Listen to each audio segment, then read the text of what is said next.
क्या आपको भी ऐसा लगता है कि राइज एंड फॉल के मेकर्स यूज कर रहे हैं मनीषा रानी को? हमें तो ऐसा लगता है। भाई वाइल्ड कार्ड कंटेस्टेंट के तौर पर मनीषा को लेकर आया गया।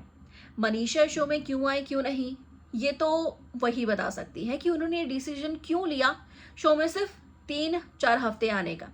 ऐसे में क्यों राइज एंड फॉल में मनीषा को लेकर आया गया, मेकर्स की चॉइस होगी और वो उन्हें यूज कर रहे हैं, इसे थोड़ा समझा जा सकता है। फर्स्ट, मनीषा के आने से टीआरपी।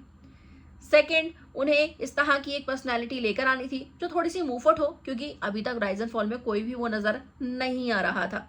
अर्जुन जरूर नजर आते थे, लेकिन अर्जुन बस अपने रिवेंजफुल गेम के हिसाब से खेलते थे। इस पूरे गेम को अभी तक वैसे ही खेलते हुए नजर वो आए हैं और मनीषा ने उन्हें बहुत सही एक्सपोज किया। दो चीजें तो ये हो गई, टीआरपी और एक मुंहफट पर्सनैलिटी।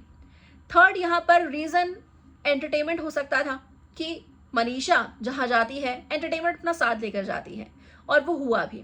चौथा, शो में ट्विस्ट तो लेकर आना ही था, क्योंकि किसी नॉर्मल पर्सनालिटी को लेकर आते तो वो इतना कुछ उभर के नहीं कर पाता जो मनीषा करती हुई नजर आए, क्योंकि वो वाइल्ड कार्ड है और वो ये बहुत अच्छे से जानती है कि एज अ वाइल्ड कार्ड किसी शो में वो जाएंगी तो वोटिंग के तौर पर उनके फैंस उन्हें जिता तो देंगे, लेकिन वो जीत थोड़ी वैलिड भी तो होनी चाहिए, और मनीषा उसको वैलिड करने के लिए बहुत कुछ करेंगी।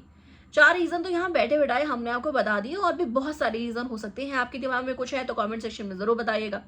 ऐसे में यहाँ पर मनीषा का यूज उन्होंने इस तरह से कर दिया कि शो में तो लेकर आ गए और अपने सारे जो क्राइटेरिया थे वो तो उन्होंने कंप्लीट कर दिए, लेकिन मनीषा को शो जिताने के लिए अपनी ओर से वो कुछ नहीं कर रहे। मनीषा को यहाँ पर पेंट हाउस में बिठा तो दिया, लेकिन अपनी कोई पावर उन्हें दी नहीं गई कि वो गेम को पलट सके अपनी ओर से, क्योंकि पलटा भी तो आरुष को ऊपर लाकर, धनुषी को नीचे भेजकर और तख्ता पलट इस हिसाब से करवा दिया जहां पर इतने सारी गलतियां कर रहे थे बेसमेंट वाले वो लोग, जिसमें अर्जुन, बाली, आरुष, धनुश्री ये लोग थे, आकृति थी। वो इतनी गलतियां कर रहे थे, फॉल्ट थे उनकी इस पूरी गेम के अंदर, उसके बावजूद भी उनका तख्ता पलट करवा दिया और उन्हें बेसमेंट से पेंट हाउस में भेज दिया। मनीषा के पास उस वक्त सिर्फ एक अल्टीमेट रूलर की पावर थी, तो वो नीचे नहीं जा पाई और उसके बाद उन्हें कोई पावर नहीं मिली, कुछ नहीं हुआ, उनका कोई फायदा नहीं हो पाया शो में आकर। वो अपनी ओर से जितनी गेम खेल पाई, चालाकियां कर पाई, चुगलियां कर पाई, उन्होंने वो किया, लेकिन अब वो सीधा पेंट हाउस से बेसमेंट पहुंच चुकी है। और यहाँ पर भी एक ऐसा टास्क हुआ है जहां राइज हो सकता था मनीषा रानी का, लेकिन इस तरह से एक गेम खिलवाई गई कि वो नयनदीप का राइज हो गया और किसी का भी नहीं हुआ।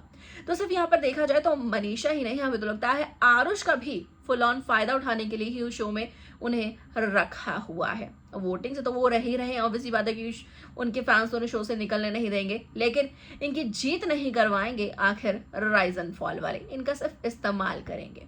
क्या कहना है इसके बारे में सभी को कमेंट करके मैं जरूर लेकर बताएगा। वीडियो को लाइक शेयर, चैनल को सब्सक्राइब के बनाओ बिल्कुल भी ना जाए।